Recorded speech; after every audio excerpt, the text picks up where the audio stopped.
L'homme ne vivra pas de pain seulement, mais de toute parole qui sort de la bouche de Dieu. Voici votre moment de méditation quotidienne.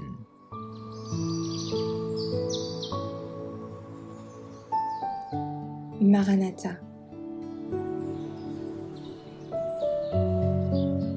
Le 2 juillet. Satan et la triple union. Et ils adorèrent le dragon, parce qu'il avait donné l'autorité à la bête. Apocalypse 13, verset 4. Puis, je vis monter de la terre une autre bête, qui avait 2 cornes semblables à celles d'un agneau, et qui parlait comme un dragon. Apocalypse 13, verset 11. Bien qu'ils professent être les disciples de l'agneau de Dieu, les hommes se remplissent de l'esprit du dragon. Ils professent être doux et humbles, mais ils parlent et légifèrent avec l'esprit de Satan, démontrant par leurs actes qu'ils sont tout le contraire de ce qu'ils affirment être. Ce pouvoir, semblable à un agneau, s'unit avec le dragon pour faire la guerre contre ceux qui gardent les commandements de Dieu et ont le témoignage de Jésus. Et Satan s'unit aux protestants et aux papistes, agissant ainsi en harmonie avec eux en tant que prince de ce monde, s'imposant aux hommes comme s'il était des sujets de son royaume, et ayant la faculté de les manipuler, de les gouverner, de les contrôler à sa guise. Si les hommes refusent de piétiner les commandements de Dieu, alors l'esprit du dragon se révèle. Ils sont emprisonnés, conduits au tribunal et condamnés à payer des amendes.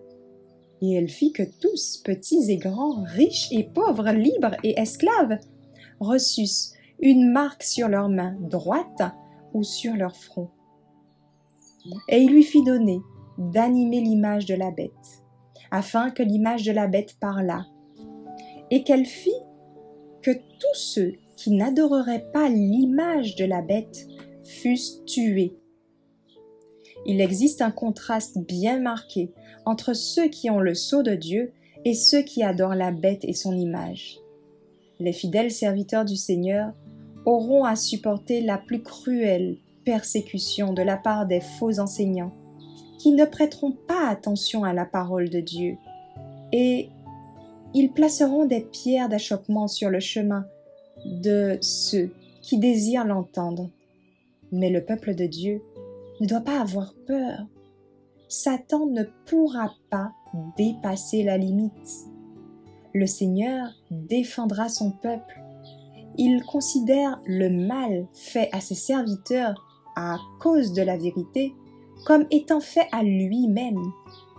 Quand la dernière décision aura été prise, quand tous se seront rangés du côté de Christ et de ses commandements, ou du côté du grand apostat, Dieu se lèvera avec puissance, et les bouches de ceux qui l'ont blasphémé seront fermées pour toujours. Toute puissance adverse recevra son châtiment.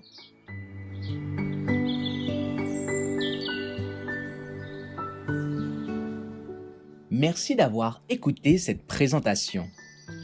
Assurez-vous de nous rejoindre demain pour votre moment de méditation quotidienne avec lereste.org.